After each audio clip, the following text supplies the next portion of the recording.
National elections were held in Zimbabwe over a month ago, and the election results are still unknown because President Robert Mugabe refuses to publish them.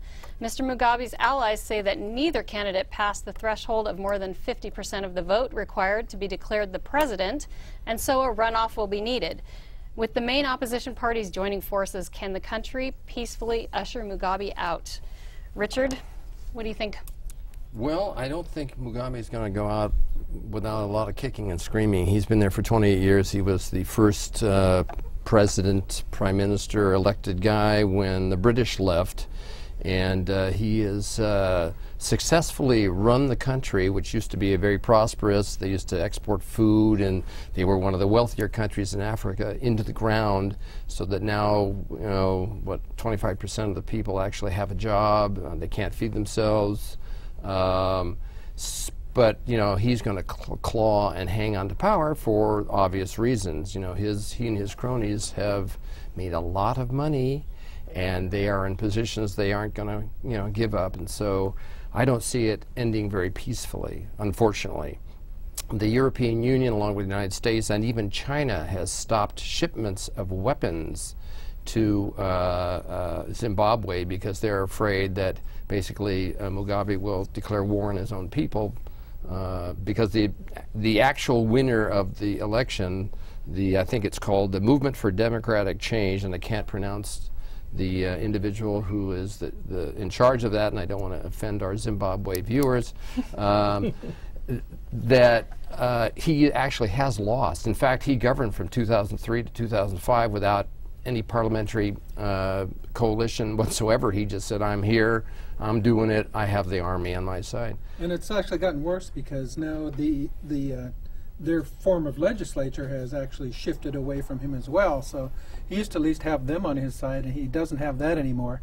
But I think it's like any despotic dictator. They're going to leave power when you pry their cold, hard hands from it, or else when he's able to set up enough offshore accounts to allow him to live in the kind of life of luxury that he thinks he deserves. Me thinks he's already probably He's had a month to do that already while they count He's and had recount. years to do it. Exactly. I mean, there are only two ways this goes. Obviously, sometimes they have to be killed. And in other cases, they have been enticed to simply take the money that they've squirreled away, which is often millions, and they retire to some other country that will provide them amnesty, and they live very wealthy lives of exile. Hopefully, even though it's not the most ideal scenario, and you hate to see him take even more of the country's wealth with him.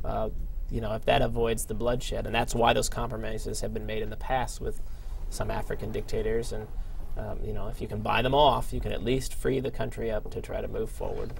Well, it's a shame with that country because if you've seen pictures of it, it's a lush, productive area, and it must be about the same type of climate we have here, although they're south of the equator. They must get a lot of rain there or have runoff that comes in, because these farms that the folks had there were very productive. Yep. I mean, they were the breadbasket of Africa, and it was bad. Apparently it progressed out from the cities where they took over these farms, and it was somewhat orderly in some areas, but others, they just went in and killed the farm owners off, and a lot of them had moved their family to England and other places and tried to hold on. And even with farming, once it lays fallow for a while, it takes a while to get everything back, the irrigation systems back in, the soil. What were you saying about the irrigation pipes, well, yeah, Mike, before we went on the air? His cronies, basically, he looted the farms and actually sold a lot of the irrigation pipe for money, for cash. So that's a little short-sighted. Well, you know, the other thing is that Zimbabwe is, unfortunately, it's a common example of what happened as colonialization ended in Africa. Many African countries moved towards socialism, and usually socialism with a dictator in control. And they've been disastrous. Countries that had, I mean, literally, as the rest of the world has been getting freer and GDP has been increasing and per capita wealth, African countries have been going in the opposite direction, and they've gone from countries that really could have moved out of third world status over the last 20 or 30 years. They have regressed, and they are poorer and worse off than they were even just a couple of decades ago. And you know, this is everywhere that it's tried in the extreme, the results are the same. And you know, I would hope that some of these countries, as they throw off their despots, would look at countries like Ireland and others, even in the European Union, that have started to realize that, you know, an extreme welfare state, it works in the short term, but it piles up problems that you ultimately cannot get out of. And Ireland has attempted to lower corporate taxes and to become much more free market oriented, and it's been a huge boon for them. That is the same tactic that could work in Africa if some of these countries could have embraced the free market. Yeah, you know, I don't think that the UN is imposing sanctions and countries are stopping shipping arms, but I think it's kind of too little too late for that, and I don't think that's going to stop Mugabe at all. They're already starting. They've rounded up a lot of the opposition supporters, and just today the Zimbabwe High Court said either charge them or let them go.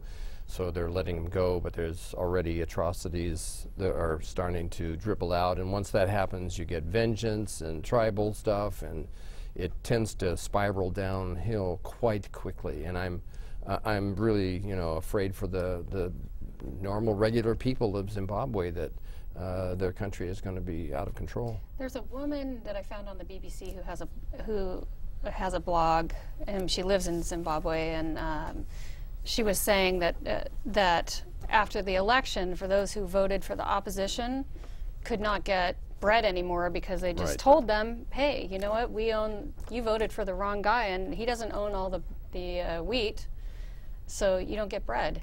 And the problem with Zimbabwe, it's a landlocked country. They can't, you know, you just can't exodus and go someplace else, like get on a ship or get out or whatever. It makes it tough. The people are stuck. So I think I kind of agree with Matt. I think if something doesn't happen to this guy soon, somebody will make something happen to that guy soon, and he won't be around very much longer. So you just don't want to see him replaced by another strong-armed dictator. No.